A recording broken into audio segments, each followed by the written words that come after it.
पुत्र मोह के कारण लालू यादव, तेजस्वी यादव नहीं चाह रहे हैं कि पप्पू यादव आगे बढ़े। हम लोग जो आरजेडी के कारण नाराज हैं, हम लोग भी यादव है, लेकिन लालू यादव वाला यादव नहीं है। रोहिणी आचार्य घर में रहती है, तो वो आती है तो उसको टिकट मिल जाता है परिवारवाद में। हम जहानाबाद लोकसभा क्षेत्र के हैं। जहानाबाद वाले यानी हम कटिहार वाले को ढूंढ रहे हैं। लेकिन इस बार जो है सुरेंद्र यादव भारी मत से चुनाव जीतने जा रहे हैं। यही सोच रहे हैं कि कटिहार से भी पप्पू यादव को ही टिकट मिलना चाहिए। कटिहार से भी एमएलसी अशोक अग्रवाल का नाम आ रहा है कि अगर वो कैंडिडेट हो तो 120% एकदम जो संविधान बचाएगा या जो संविधान के समर्थन में है, मैं उसी को वोट दूंगा। नमस्कार, मैं हूं प्रिंस गुप्ता और आप देख रहे हैं न्यूज़ 24। बिहार में किस तरीके से लोकसभा चुनाव को लेकर तैयारी है उसको जानने के लिए निकले हैं और यहाँ अभी हम मौजूद हैं कटिहार में, और कटिहार का यह शहीद चौक। और देख लीजिए, कटिहार शहीद चौक में हम एक किसी दुकान के सामने खड़े हैं और कुछ लोगों से बात करने की भी कोशिश करेंगे कि आखिर इस लोकसभा चुनाव में क्या यहाँ पर लोग चाह रहे हैं, कौन से प्रत्याशी को जिताने वाले हैं, किस प्रत्याशी को कितना वोट मिलेगा, क्या होने वाला है, इन सब चीज़ों को लेकर हम कुछ बात करेंगे। तो सबसे पहले भाई साहब, क्या नाम हुआ आपका? मेरा नाम जयदास हुआ। सर, क्या तैयारी है कटिहार लोकसभा चुनाव को लेकर? क्या लग रहा है कि मतलब किसको वोट दे रहे हैं, किसको सपोर्ट कर रहे हैं? देखिए, एक्चुअली पब्लिक तो पहले ही मन बना चुका है। इस बार आप देख रहे हैं कोई शोरगुल है नहीं। और सबसे बड़ा बात कि विकास बोलता है। अगर आपको विकास देखना है तो कटिहार बाईपास जाके देखिए, और कटिहार पूर्णिया रोड देखिए, कटिहार मनियारी रोड देखिए। 10 मिनट में आप कहाँ से कहाँ पहुँच सकते हैं। तो ये चीज़ खुद ब खुद बयां कर रहा है। पब्लिक को पहले लगता था ना कि चुनाव आता था तो बहुत सारा बैनर, पोस्टर, फलना चलना, ये सब चीज़ का मैंने 2019 में आप भी देखे होंगे। लेकिन इस बार आप कुछ भी नहीं दिख रहा है। तो इस बार खाली दिख रहा है विकास। तारिक अनवर का क्या पोजीशन है, कैसा रहेगा उनका तैयारी? देखिए, अब ये तो हम किसी के भीतर तो झांके नहीं है, लेकिन क्या है कि ऑलरेडी जो है ये जहाँ भी एनडीए गठबंधन है यहाँ पे, तो मोस्ट प्रोबेबली जीतने का चांस उन्हीं का ही रहेगा। एनडीए के तरफ से जो भी है प्रत्याशी है, यहाँ पे शायद दुलाल चंद्र गोस्वामी को टिकट मिला जदयू की तरफ से, तो मेरे हिसाब से शायद उन्हीं को ही मतलब चांस है। भाई साहब का कहना है कि एनडीए के प्रत्याशी जदयू से हैं यहाँ पर दुलाल चंद्र गोस्वामी, और वर्तमान में भी वही यहाँ पर सांसद हैं। तो इनका कहना है कि हम लोग इन्हीं को वेट करेंगे और वही जीतेंगे। अच्छा, युवा भी हैं, कुछ युवा से बात करने की कोशिश करेंगे। क्या युवा क्या चाह रहा है, किस तरीके की सरकार चाह रहा है, कैसा सांसद चुनना चाह रहा है अपने लिए? सांसद का मतलब लोगों के बीच में झुकाव ज़्यादा होना चाहिए मेरे हिसाब से। इन 5 सालों में जितना भी लोगों के साथ मिली भगत उनका था वो और बढ़ना चाहिए। लेकिन जो करंट सांसद हैं उनका कोई ऐसा एंटी इनकम्बेंसी नहीं दिख रहा है। एनडीए गठबंधन जो है ऑब्वियसली लीड कर रहा है सामने में जो भी अपोजिट इंडिया ब्लॉक है उससे। हालांकि काम और सुधार होने की आवश्यकता है, गुंजाइश। अच्छा, शहर पर आप अगर शहर की चर्चा करें तो शहर में कितना विकास हुआ है? प्रॉपर शहर टाउन की बात करें, प्रॉपर टाउन में तो आप मेनली देख सकते हैं जो शहीद चौक वाला रास्ता था, इसमें आधे घंटे की बारिश में भी जल जमा होता था, यहाँ तक पानी होता था। लेकिन ये अभी बन चुका है। अभी नहीं होता पानी जमा, अब उतना नहीं होता, पहले जितनी प्रॉब्लम तो नहीं है फिलहाल। ये इसमें काफ़ी सुधार हुआ है। आप न्यू मार्केट वाली सड़क देख सकते हैं, वो भी बन रही है। एक तरफ का बन चुका है, एक तरफ बन रहा है, तो काम तो हो रहा है, काम दिख रहा है लोगों को। एंटी इनकम्बेंसी बोल के कुछ नहीं है। बाकी मैंने कहा कि गुंजाइश हमेशा रहती है सुधार की, वो रहेगी। फिलहाल जो सांसद हैं या जो सरकार चल रही है, मुझे लगता है कि उन्हीं का। बहुत बहुत धन्यवाद हमसे बात करने के लिए। एक भूजा वाले भैया है, अब भूजा वाले से भी बात करने की कोशिश करते हैं। भैया, क्या तारकिशोर प्रसाद यहाँ से विधायक हैं और चुनाव लोकसभा का है, और आपको पता है दुलाल चंद्र गोस्वामी यहाँ से सांसद हैं, तारिक अनवर लड़ेंगे उनके खिलाफ। क्या लग रहा है, मुकाबला कैसा होने वाला है? देखिए, मुकाबला तो जैसा हो, जो भी हो, वो तो सही रहेगा। लेकिन देखिए, जो अच्छा करेगा पब्लिक जैसा समझे, जिसको लाना चाहे, पब्लिक के ऊपर डिपेंड है। पब्लिक जिसको लाना चाहे वो आ सकता है। पब्लिक आपका क्या मन है, आप क्या बोलना चाह रहे हैं वो तो बोलिए। एक आदमी क्या कर सकते हैं? हम तो एक एक आदमी से पूछने की कोशिश करेंगे। आप बताइए, आप लोग किसको चुन रहे हैं? आप हम लोग देखिए, अभी तक तो सोचे नहीं है। जिस दिन वोट गिराने जाएंगे उस दिन जैसा दिल करेगा, इच्छा करेगा, उसको दे देंगे कि हाँ ये अच्छा कर रहा है तो उनको दे देना चाहिए। क्या भाई साहब, क्या नाम है आपका? मेरा नाम संतोष पटेल है। संतोष पटेल जी, लोकसभा का चुनाव है और आपके बीच यहाँ पर दो प्रत्याशियों की चर्चा हो रही है। एक तो दुलाल चंद गोस्वामी जो खुद हैं यहाँ से जदयू से, और दूसरा चर्चा में है आपके तारिक अनवर जी। क्या लग रहा है किधर बाजी मारने वाला है, किसकी जीत होगी, कौन जीतने वाला है? देखिए, जहाँ तक देखा जाए कि हमारे जो दो प्रत्याशी हैं, जैसे कि बता रहे तारिक अनवर और दुलाल चंद गोस्वामी जी, तो दोनों कंडीशन तो दोनों का सही है। और रही बात जनता के बीच मुझे नहीं लगता कि ये लोग जो है सही रूप से जो है पेश आए हैं कटिहार में। किसके बारे में कह रहे हैं? दुलाल चंद गोस्वामी के बारे में कह रहे हैं या तारिक अनवर के बारे में? मैं दोनों का बात कर रहा हूँ। मुझे ऐसे प्रतिनिधि चाहिए जो जनता के बीच हर घड़ी खड़े हो, समाज सेवा करे। चूंकि हमें नहीं लगता है कि हमारे बीच कभी ये लोग पेश आए हैं, चाहे इतने भी समस्या है कटिहार में तो क्या करने वाले हैं, किसको वोट करने वाले हैं? हम तो अभी भी उस व्यक्ति का इंतजार कर रहा हूँ कि ऐसे व्यक्ति पहुँचे जो समाज सेवा के लिए हमेशा खड़े हैं। वैसे व्यक्ति अगर हमारे बीच प्रतिनिधि बन के आते हैं तो वैसे लोगों को हम चुनेंगे। क्या लग रहा है भैया? हम जहानाबाद लोकसभा क्षेत्र के हैं। जहानाबाद वाले, यानी हम कटिहार वाले को ढूंढ रहे हैं। नहीं तो अच्छी बात है, थोड़ा सा हम भी खड़ा होकर सुन लिए। अच्छा, बोलिए, क्या जहानाबाद का क्या स्थिति है? जहानाबाद से सुरेंद्र यादव लीड कर रहे हैं। सुरेंद्र यादव पिछले बार तो हार गए थे बहुत कम मार्जिन से, 1700 वोट से। हाँ, जदयू वाले को जिता दिए थे आप लोग वहाँ से। अब पिछले बार क्या हुआ ये तो अब पिछले ही बार जाने, लेकिन इस बार जो है सुरेंद्र यादव भारी मत से चुनाव जीतने जा रहे हैं। इसलिए कि वहाँ के समीकरण जो है, गठबंधन में जब सरकार थी तो यहाँ पे प्रभारी मंत्री हुआ करते थे सुरेंद्र यादव। खैर, आप कहाँ से हैं? आप तो यहीं से हैं ना? आप भी साथ में हम लोग आए हुए हैं। आप भी सुरेंद्र यादव को ही जिताएंगे? सुरेंद्र यादव बहुत बहुमत से जीतने जा रहे हूँ जहानाबाद से। अब कुछ लोग मिल गए देखिए जहानाबाद के, और जहानाबाद वाले कह रहे हैं कि सुरेंद्र यादव को हम जिताएंगे। लोकसभा चुनाव जी, किसको डाल रहे हैं इस बार वोट? कौन है प्रत्याशी आपके नजर में अच्छा? मेरे नज़र में तो जो संविधान बचाएगा या जो संविधान के समर्थन में है, ये थोड़ा आगे, मैं उसी को वोट दूंगा। आज संविधान की कुछ लोग धज्जियां उड़ा रहे हैं, वैसे लोगों को तो मैं नहीं दूंगा वोट।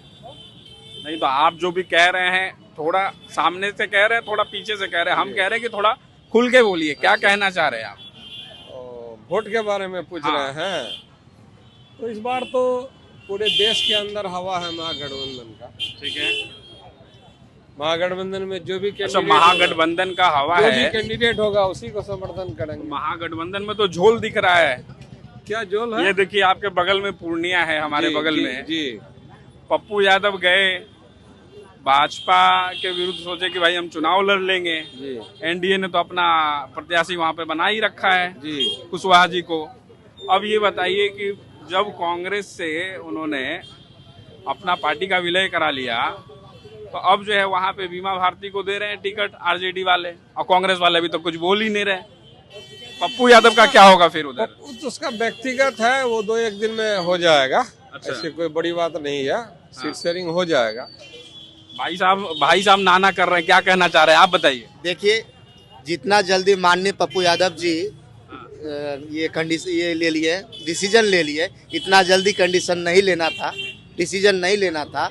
एक्चुअली क्या था कि पप्पू जी ने डिसीजन जल्दी ले लिया। हाँ, कांग्रेस में विलय होने के लिए जल्दी ले लिए। उन्हें पहले अपने सिंबल को सुनिश्चित कर लेना था, उनके बाद जो है उन्हें विलय करना था। चूँकि बहुत अच्छा छवि बनाए हैं और वो जनता के बीच हमेशा खड़े होते हैं। मैंने कई बार हम लोगों के साथ भी जो है बहुत ज़मीनी स्तर पे लोगों को, गरीब को, ज़रूरतमंद लोगों को हमेशा सहयोग देने का काम किया है। पूर्णिया में काफ़ी अच्छा उन्होंने काम किया है और उसका काम का जो आज दिख रहा है प्रचंड, ये हमें लगता है कि अभी भी वो अगर कांग्रेस को छोड़ देंगे तो वो जीत जाएंगे, निर्दलीय से जीत जाएंगे।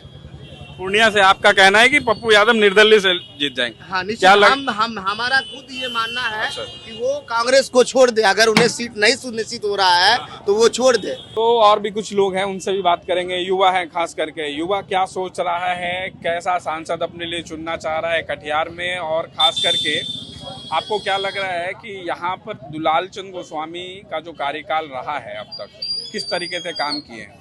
उसका कार्यकाल तो नज़र तो नहीं आया है, लेकिन अभी जो है देखा जा रहा है महागठबंधन का उम्मीदवार अगर कटिहार से तारिक साहब को बनाया जाता है तो देखते हैं, उम्मीद करेंगे कि वोट देंगे, क्योंकि आज जो है कि पूर्णिया में पूरा भारत में एक ही न्यूज चल रहा है, पप्पू यादव प्रणाम पूर्णिया का कार्यक्रम चला था, वहाँ पे पप्पू यादव की पूरी मांग है सबसे ज्यादा। आप इसलिए यहाँ भी आप लोग हम लोग आरजेडी के कारण नाराज हैं। हम लोग भी यादव है, लेकिन पप्पू लालू यादव वाला यादव नहीं है। रोहिणी आचार्य घर में रहती है तो वो आती है तो उसको टिकट मिल जाता है परिवारवाद में। तो लालू यादव को सबसे बढ़िया है कि परिवारवाद को ही टिकट बांटे, जितना उसके फैमिली है ना सबको टिकट बांट दे, क्यों देंगे और सबको, पहले परिवारवाद को। आप तो नई बात कह दी है, ये कह रहे हैं कि हम भी यादव है लेकिन लालू यादव वाला यादव नहीं है, इसलिए उस पार्टी को सपोर्ट नहीं करते हैं। जी हम यादव है लेकिन लालू यादव को सपोर्ट नहीं कर रहे, क्योंकि पप्पू यादव बहुत कोई का कहना था कि अच्छा यहाँ कटिहार में भी ऐसे ही हल्ला चल रहा है कि हो सकता है अगर तारिक अनवर को टिकट मिला तो मिला, नहीं तो अशफाक करीम भी रेस में है, क्या लगा? अगर तारिक साहब आते हैं तो टक्कर देंगे कटिहार में, नहीं तो कोई उपाय नहीं। ऐसे तो अब उपाय है ही नहीं, जब तक पप्पू यादव को महागठबंधन में शामिल नहीं किया जाएगा। कोसी सीमांचल में सुपड़ा साफ होने जा रहा है महागठबंधन का, इतना बात आप जान लीजिए। पप्पू यादव ही है जो कि पूरा बिहार में नहीं पूरा भारत में सुरक्षित सीट है कि पूरा सर्वे कराया गया है। बहुत प्यार है आप लोगों को पप्पू यादव से, ऐसा देखिए पप्पू यादव का प्यार ही है। अगर आप पप्पू यादव के पास जाइएगा ना तो काम हो या ना हो एक कॉल जरूर करेंगे, और उसके कॉल करने से एक काम कॉल करने से हो जाता है। अगर पप्पू यादव को कॉल कर दिया आप वहाँ भी जाके अपना काम करा सकते हैं। माननीय लालू यादव जी जो है वो चाह रहे हैं कि बिहार से कोई भी ऐसा उनके परिवारवाद के अलावा कोई जो है केंद्र में नहीं पहुंचे, इसलिए उन्होंने जो ये सौतेला नीति को अपनाया और इन्हें पप्पू यादव को तोड़ने का काम किया। तो अब देख लीजिए, हम कटिहार में जिस तरीके से अपनी बात कह रहे थे कि कौन लोकसभा चुनाव में इस बार जो उम्मीदवार होंगे उनको किस तरीके से यहाँ की जनता वोट करने वाली है और किसकी जीत होगी, तो ये जानने के लिए पहुँचे हैं। तो अब देख लीजिए, एक मूंगफली के दुकान पे पहुँच गए। क्या नाम है भाई साहब? रंजीत ठाकुर। रंजीत जी, क्या लग रहा है कटिहार में कितना विकास हुआ है, किसको वोट करेंगे लोकसभा चुनाव के लिए? लोकसभा चुनाव तो कटिहार में एक तरफ से देखा जाए तो बहुत अच्छा दिलचस्प लड़ाई है, और काम का बात हो, विकास का बात हो कटिहार में, तो कटिहार में हर एक कोना काम हुआ है। लेकिन तिनगेछिया से यदि दुर्गा स्थान आप जाइएगा तो पूरा मानिए तो बेकार रोड है, इसलिए काम होना चाहिए। और गठबंधन से जो तारिक अनवर को जो दिया गया है, दुलाल गोस्वामी से एनडीए की तरफ से जो दिया गया है, कटिहार का मूड था कि अशोक बाबू को दिया जाए टिकट, लेकिन इसमें जो है फिर से जो है सांसद दुलाल गोस्वामी को दे दिया गया है। अशोक जी तो एमएलसी हैं कटिहार पे। हाँ एमएलसी है, लेकिन अच्छा आप क्या कह रहे थे कि तिनगछिया से लेकर दुर्गा स्थान तक रूट जो है, हम लोग यदि वहाँ से तिनगछिया से बाजार समिति से यदि जाए दुर्गा स्थान तक तो लगता है कि बाइक खराब हो जाए। रूट इतना गंदा है, गड्ढा है, रूट में पानी है, नाला है, एक तो नाला का पानी है रोड में आता है। बाजार समिति देख लीजिए आप, तिनगछिया मोड़ देख लीजिए, घोरावड़ी देख लीजिए। आप कह रहे हैं कि कुछ लोग तो बोले कि बहुत काम हुआ है, आप कह रहे हैं कि सड़क पे कोई काम नहीं हुआ, नहीं, कुछ हुआ नहीं। देखा जाए तो नहीं काम हुआ है, अभी काम और होना बाकी है। तो मतलब मोदी लहर में जीत जाएंगे सिर्फ, काम लेकिन नहीं हुआ है। नहीं, वो तो मोदी के लहर में जीतेंगे, वैसे तो हम लोग अभी तक तो नहीं डिसाइड किए हैं, लेकिन यहाँ का सांसद को हम लोग वोट नहीं देंगे। हम वोट देंगे अशोक बाबू को देंगे, नहीं तो नोटा में देंगे वोट। हमको पसंद नहीं है ऐसा सांसद कटिहार से। भाई साहब कह रहे हैं, युवा हैं, कह रहे हैं कि हम वोट मौजूदा जो सांसद हैं दुलाल चंद गोस्वामी को, उनको नहीं देंगे, या तो अशोक अग्रवाल को देंगे, लेकिन अशोक अग्रवाल तो लड़ेंगे नहीं भाई, जैसा अब तक जानकारी है। अब देखिए आगे क्या होता है, नहीं तो नोटा ले आएंगे। चलिए, नोटा का भी कंसेप्ट बढ़ रहा है युवा के अंदर, ये भी एक बहुत पॉजिटिव खबर है हमारे लिए। क्या लग रहा है, बच्चे लोग कुछ अब बात कर रहे हैं, युवा लोग, कि नोटा को लेकर क्या लग रहा है? बिल्कुल सही है, सुयोग कर्मठ उम्मीदवार कटिहार में नहीं है। महागठबंधन ने तो अभी तक अपने जिद के कारण क्लियर नहीं किया उम्मीदवार। आरजेडी लड़ेगी, कांग्रेस लड़ेगी, माले लड़ेगी, कौन लड़ेगी, और एनडीए के द्वारा जो उम्मीदवार हैं वो बिल्कुल ही काम के लायक नहीं है कटिहार लोकसभा क्षेत्र में। कितना काम किया है, 10 में से कितना मार्क्स देंगे? 10 में क्या 2-3 मार्क्स मिल जाए मोदी जी के नाम पर, बस उतना ही है। बाकी अपनी कुछ छवि नहीं है, मोदी लहर में जीत गए। कर्मठ उम्मीदवार चाहिए जो कटिहार के हर बात, जमीनी बात को समझता हो सांसद। भाई साहब कह रहे थे अभी कि तिनगछिया वाला सड़क सच में खराब है, क्या आप लोग को लग रहा है कि उस पर काम होना चाहिए? बिल्कुल होना चाहिए। अभी वर्तमान समय में जब से उषा देवी अग्रवाल मेयर बनी है, तो आप देख लीजिए कटिहार का हर चौक चौराहा का रोड और आज से 1 साल 1.5 साल पहले का रोड आपको साफ नजर आ जाएगा, काम करने वालों में और सिर्फ कथनी करने वालों में साफ नजर आ जाएगी कि जनता, हर एक जनता बता देगी आपको इस बात को। चलिए, धन्यवाद हमसे बात करने के और लिए। बात रहा महागठबंधन, तो बगल में पूर्णिया में पप्पू यादव के साथ जो महागठबंधन कर रही है, खास तौर पे राजद, वो सारा सरी गलत कर रही बड़े है। मायूस दिख रहे हैं पप्पू यादव। मायूस दिख रहे हैं इसलिए कि उनकी भावनाओं को हम लोग समझते हैं। जब मुसीबत में पूरा बिहार पड़ता है तो एक नेता नजर आता है, वो सिर्फ पप्पू यादव, दूसरा कोई नेता नहीं नजर, चाहे सुशील मोदी हो, सीएम हो, कोई हो। हाफ पेंट में बाढ़ में सुशील मोदी घर छोड़ के भाग गया, उसके गार्ड को खाना दिया तो वो भी दिया पप्पू यादव ने। कोरोना में हर घर से जब कोई व्यक्ति नहीं निकलता था, बाप को वो बेटा छोड़ देता था, बेटा को बाप छोड़ देता था, उस समय में शमशान घाट में लाश जलाने का काम पप्पू यादव ने किया था। रेमडेसिविर हो, दवाई हो, पटना जैसे बाढ़ में इतनी गंदगी पानी में जाके वो इतना छाती भर पानी में जाके लोगों को मदद किए और हर एक घर को मदद किया। और उसमें इन्होंने ये नहीं पूछा कि आप किस जात से हैं, किस धर्म से हैं, किस बिरादरी से हैं। आज पूर्णिया में एक सीट पप्पू यादव के लिए उन्होंने क्या कुर्बानी नहीं दी, अपने पार्टी तक का विलय कर लिया। लालू यादव को पहले भी गार्जियन मानते तो आज भी मान रहे हैं, लेकिन पुत्र मोह के कारण लालू यादव, तेजस्वी यादव नहीं चाह रहे हैं कि पप्पू यादव आगे बढ़े, जिसके कारण आज पप्पू यादव को इतनी प्रताड़ना झेलनी पड़ रही है। मायूस हो गया है बेचारा। कांग्रेस को आज तक मैंने पप्पू यादव को इस तरह से हताश निराश नहीं देखा था, लेकिन आज जो लालू यादव जी ने राजद ने उनके साथ किया है, ये काफी निंदनीय है। फिर तो कहीं ना कहीं ये भी साबित हो रहा है कि महागठबंधन में भी सब कुछ ठीक नहीं है। बिल्कुल ठीक नहीं है। यही कारण है ना कि अभी तक कटिहार में देख लीजिए हाल, सब जगह का हाल देख लीजिए। एक तरफ अपने मन से आप बिना क्लियर क्या सिंबल दे रहे हैं। क्या लग रहा है आगे कांग्रेस और आरजेडी ये मिलकर लड़ेगी चुनाव, या जिस तरीके से कांग्रेस आला कमान को बड़ा निर्णय लेना होगा। किशनगंज भी अब सुन रहे हैं कि देने नहीं जा रही कांग्रेस, जबकि जब 40 लोकसभा सीट का बिहार में 19 में एक किशनगंज ही कांग्रेस जीती थी, उसके बाद भी वो सीट भी नहीं देने जा रही। इसमें अब कांग्रेस के आला कमान को गहरी चिंतन करनी होगी और पप्पू यादव जैसे आदमी को जिताने की जो सख्त जरूरत है और टिकट देने की आवश्यकता है उसको, तभी जाके महागठबंधन में उसके कोशिश सीमांचल में पप्पू यादव ने तो साफ तौर पे कह दिया कि बगल के 5-6 जिला सीमांचल में मैं महागठबंधन के लिए खाद बनने के लिए तैयार हूँ, आप मुझे एक पूर्णिया दे दीजिए। मैं सुपौल हो, अररिया हो, कटिहार हो, किशनगंज हो, सब जगह भागलपुर हो, मैं खाद बनने के लिए तैयार हूँ महागठबंधन के लिए। उस व्यक्ति ने इतना त्याग किया है एक सीट के लिए, लेकिन फिर भी राजद परिवार नहीं समझ रही है। देखिए, अब पप्पू यादव की बात सही है, पर हम चाहेंगे कि थोड़ा कटिहार लोकसभा चुनाव में कटिहार में कैसे महागठबंधन को भी अभी तक क्लियर नहीं हुआ है। आप सर फिटौवल हो रहा है महागठबंधन में, सर फटौवल है कि राजद कर रही मैं लड़ूंगा, तो इसका फायदा बीजेपी को तो मिलेगा, आमतौर पे मिलेगा, एनडीए को मिलेगा। ये एकदम राजद चाह रहे कि एनडीए जीत जाए, 40 का 40 इस बार हो सकता है तो एनडीए ले जाए। इस तरह से रवैया रहा तो 40 का 40 जीत जाएगा। किशनगंज बचा हुआ था पिछले बार, इस बार वो भी चला जाएगा। वैसे तो इलेक्शन का कोई गारंटी नहीं है। 2014 में जब मोदी लहर था तो कटिहार के उस वक्त के सांसद हुआ करते थे निखिल चौधरी, तो वो 2014 के लहर में हार गए। हो सकता है कुछ सीटों पर अलग समीकरण, तारिक अनवर कांग्रेस से जीत गए। ठीक है, उसमें तो पप्पू यादव भी मधेपुरा जीते थे, सुपौल भी रंजित रंजन जीती थी।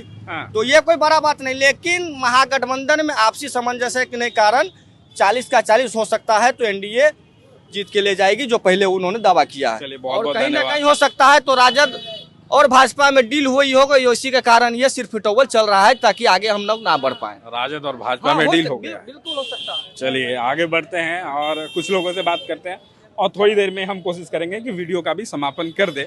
थोड़ी वीडियो लंबी हो रही है लेकिन इंटरेस्टिंग भी है, लोगों के रुझान को जानने के लिए निकले हैं। अंकल जी, क्या लग रहा है लोकसभा चुनाव, कितना तैयारी, कटिहार में कितना काम, कुछ ऐसे सवालों का जवाब दे दीजिए बस। काम तो दिख रहा है, थोड़ा बहुत काम तो हो ही रहा है ठीक ठाक।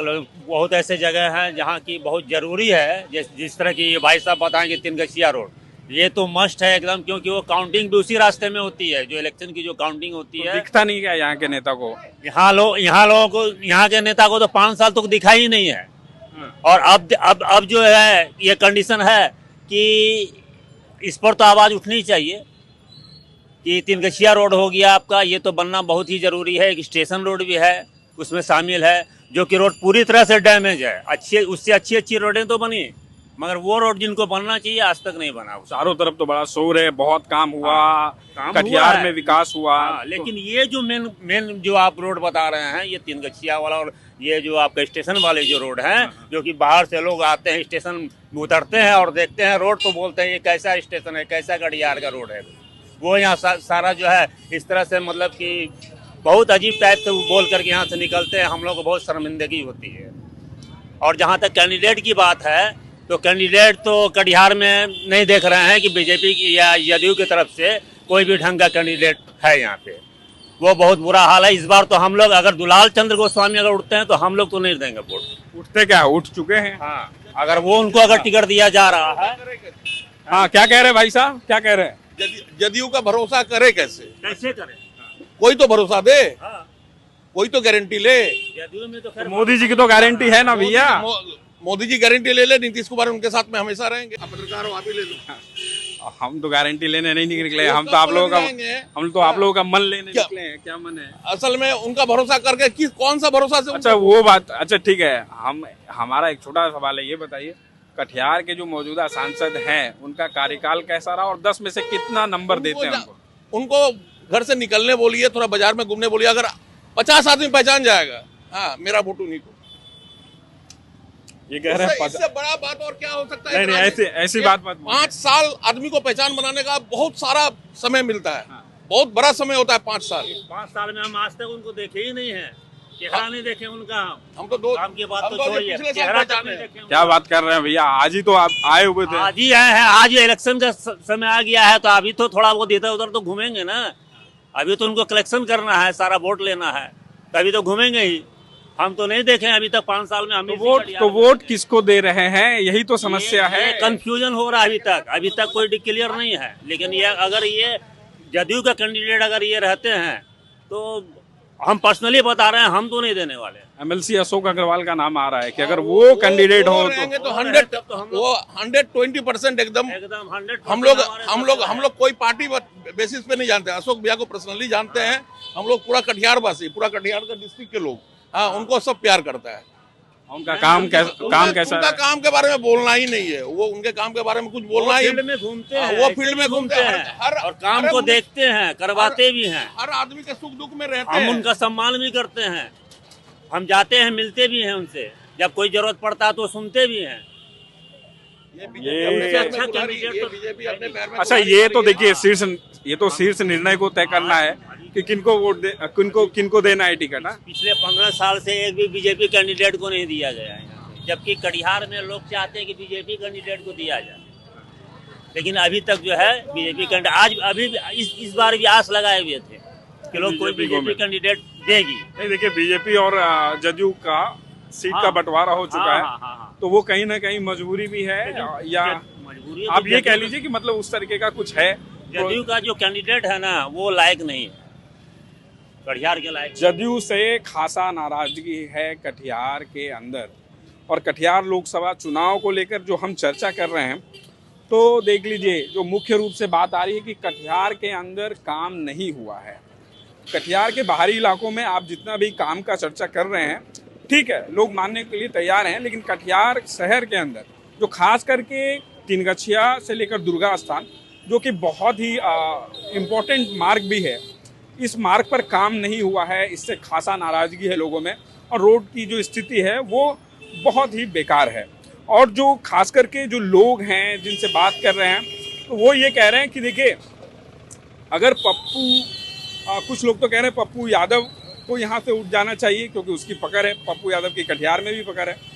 लेकिन वो तो कह चुके हैं कि हम पूर्णिया से ही चुनाव लड़ेंगे। वहीं बात ये आ रही है कि अगर कटिहार से एनडीए अगर प्रत्याशी के रूप में अशोक अग्रवाल को उठाती तो उनकी जीत सुनिश्चित थी। सब लोग उस चीज़ को लेकर आज आप देख ही रहे हैं कि किस तरीके से वीडियो में चर्चा की। तो देखिए, हम जिस तरीके से आपको दिखाने की कोशिश में लगे थे कि क्या मूड है पब्लिक का, अब पब्लिक क्या बोल रही है, तो इन तमाम चीज़ों को हमने आपके सामने रखा। आप भी अगर कहीं से ये वीडियो देख पा रहे होंगे हमारे चैनल पे, तो आप ये बताइएगा कि कटिहार लोकसभा चुनाव के लिए किसको आप वोट करने जा रहे हैं, कौन है आपके नज़र में कटिहार में काम करने वाला नेता, हीरो। और देश दुनिया की तमाम खबरों को हम आपको यूं ही दिखाते रहेंगे, जिसके लिए आपको हमेशा देखना होगा News 24। Camera person Sonu Podar के साथ मैं प्रिंस गुप्ता, न्यूज़ 24 कटिहार।